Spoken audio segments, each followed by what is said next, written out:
Shabbat Shalom Mevorach, j'espère que vous allez bien et que vous avez passé une bonne semaine. Paracha de cette semaine, Paracha de Bechukotai.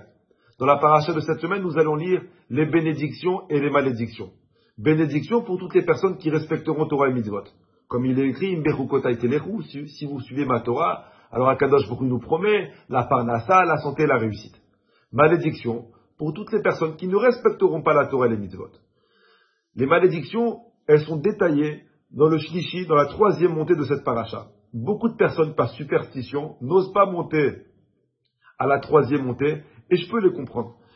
Mais je me suis toujours posé la question, est-ce que les malédictions qui sont écrites dans la Torah, c'est des malédictions, ou est-ce que c'est des bénédictions?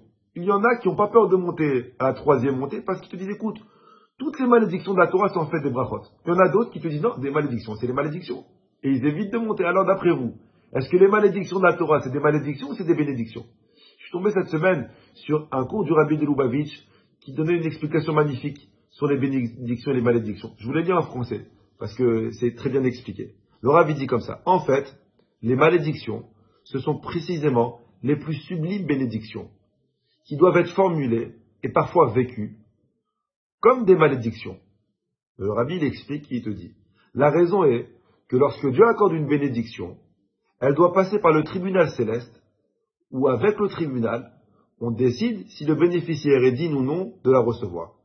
En revanche, lorsque la bénédiction revêt l'aspect d'une malédiction, elle n'a pas besoin de tribunal céleste et parvient directement à son bénéficiaire. En deux mots, le Rabbi te dit, écoute, quand Akadosh Baruch Hu veut t'envoyer une bracha, il faut qu'il passe la vie de tous les malachim. Est-ce que tu mérites ou tu ne mérites pas ta bracha par rapport à tes actions? Mais lorsque Akadosh Baruch Hu, il veut t'envoyer une bracha, sans passer par les malachim, sans passer par tes actions, alors Akadosh Baruch Hu, il va déguiser ta bracha en klala, tu vas la recevoir comme une klala, mais à la fin, elle se transformera en bracha. Alors maintenant, la question que je vous pose, c'est comment transformer une malédiction en bénédiction? Ok, j'ai compris mon rabbi. Comme quoi, des fois, Akadosh Baruch Hu, il envoie une bracha déguisée en klala pour mieux la recevoir. Mais comment maintenant on fait pour qu'elle se transforme plus vite?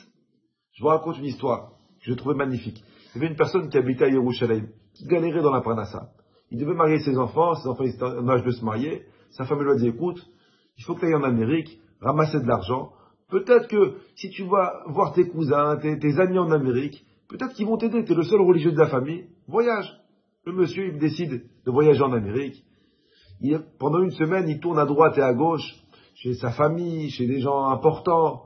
Mais on lui a donné que 5 $, 10 $, 20 $. À la fin de la semaine, il doit retourner en Israël. Il n'a même pas ramassé de quoi rembourser son billet. Sa femme, elle l'appelle, elle lui dit alors comment c'est passé? Et lui, il avait une phrase dans sa bouche qui sortait continuellement. Il lui dit Akol Letova, tout est pour le bien. Voilà, ça n'a pas donné cette fois-ci, mais j'ai confiance en Akadosh Baruch Hu. Le lendemain, elle appelle alors aujourd'hui, comment ça a donné ta journée? Ça n'a pas donné, mais j'ai confiance en Akadosh Baruch Hu. Jusqu'au jour où il devait retourner, sa femme, elle l'appelle. Il lui dit écoute, j'ai même pas ramassé de quoi payer le billet. Bon. Il prend direction de l'aéroport, il arrive à l'aéroport, il passe la douane, il passe la sécurité, c'est quand il passe le petit portique, ça sonne. Alors on lui dit, monsieur, videz vos poches. Il enlève les pièces qu'il avait dans ses poches, ça ressonne. Enlevez votre ceinture, on lui fait enlever tout. À la fin, il dit, monsieur, c'est vos chaussures, il faut enlever les chaussures. Il enlève les chaussures, il les passe dans le scanner, et il attend, après la douane, de recevoir ses chaussures. Le tapis, il arrive, il reçoit sa veste, sa chemise, il l'avait, sa ceinture, les chaussures, il ne reçoit pas les chaussures. Il demande au policier, excusez-moi, where is the shoes? Ils sont où les chaussures? Ils sont où les chaussures? Le policier, il le regarde, il dit, les chaussures, je ne sais pas, vous les avez mis où? Il dit, ben, je les ai mis dans le tapis. Il dit, ben, ils ont dû passer, on cherche, hein, il y avait du monde. Chet, ils n'ont pas retrouvé les chaussures. Et là, le pauvre, ça fait une semaine qu'il se retient. Akol Letova, il n'en peut plus, il voulait crier Akol Letova sa mère. Il n'en peut plus, le pauvre. Mais il dit, tu sais quoi, à la Akol Letova. Maintenant, comment je fais? Il dit, bah, c'est Akadosh Baruch Hu, il veut que je marche pieds nus, alors je marche pieds nus. Et Miskin, il arrive, il monte dans l'avion pieds nus. Vous savez, dans l'avion, il faut passer par le business pour après aller en économie. Il passe par le business pour aller en économie, il rencontre une personne qu'il a vue dans la semaine. Il lui a demandé de l'argent. Il lui dit, shalom, shalom, il avance, et le monsieur, il remarque qu'il n'a pas ses chaussures. Il lui dit, excusez-moi, ils sont où vos chaussures? Il lui dit, écoute, alors il parle pas l'anglais, il dit, no money, no shoes, pas de chaussures, pas d'argent, pas de chaussures. Maintenant, lui, il n'arrivait pas à lui expliquer qu'il n'a pas vu ses chaussures. Le riche, il le voit, il dit, quoi? T'es tellement pauvre que t'as même pas de quoi te payer tes chaussures? C'est quoi tes dettes? Il lui dit, quelle dette? Il lui dit, t'es venu me voir cette semaine, je m'en rappelle. Tu m'as demandé, c'est quoi tes dettes? Il dit, écoute, je sais pas, je dois une grosse somme d'argent. Alama, comme il lui fait un chèque, il lui rembourse toutes ses dettes. Et il lui achète une paire de chaussures.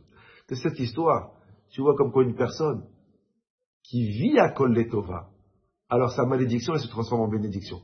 Que Akadosh Baruch Hu nous donne cette force de voir la main d'Hachem de partout, afin que toutes nos malédictions se transforment en bénédictions. La semaine prochaine, si Dieu veut.